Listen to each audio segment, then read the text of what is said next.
अस्सलाम वालेकुम नाज़रीन, क्रिकेट की ताज़ा तरीन अपडेट हासिल करने के लिए मेरे चैनल को सब्सक्राइब कर लें। पाकिस्तान के मेंस T20 वर्ल्ड कप 2024 के कप्तान बाबर आजम ने सहाफी मुबश्शिर लुकमान को 1 अरब हर्जाने का नोटिस। ये कार्रवाई आजम पर लगाया गया मैच फिक्सिंग के संगीन इल्जामात के बाद की गई है, जिनका प्रोपेगंडा लुकमान ने सोशल मीडिया पर किया था।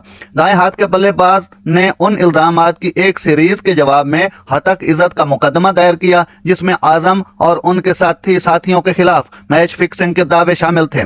मुबश्शिर लुकमान ने इल्जाम लगाया कि आजम को महंगे तहफ जैसे कि RDE ट्रोन और ऑस्ट्रेलिया और दुबई में लग्जरी अपार्टमेंट मिले, जिसका मतलब ये है कि ये रिश्वतें थीं। मगर मैचों के दौरान T20 जानबूझकर नाकिस कारकर्दगी का बहस बनी, खास तौर पर USA और इंडिया से मैच हार कर वर्ल्ड कप से बाहर होने पर। असिस्टेंट कोच अजहर महमूद ने भी इल्जामात की लहर पर शदीद रद्द-ए-अमल का इजहार किया। सोशल मीडिया प्लेटफार्म अपनी परेशानी का इजहार करते हुए बुनियाद इल्जामात की वजह से उन्हें और उनके खानदान को होने वाली हरासानी को उजागर किया। पाकिस्तान के ग्रुप मरले से बाहर होने के बाद शदीद रद्द-ए-अमल के नतीजे में खिलाड़ियों और कोचों को यकसां तौर पर निशाना बनाने वाले गैर तस्दीक शुदा दावों में इजाफा हुआ है। नाजरीन, ऐसी बार वक्त खबरें सुनने के लिए मेरे चैनल को सब्सक्राइब कर लें। अल्लाह हाफिज।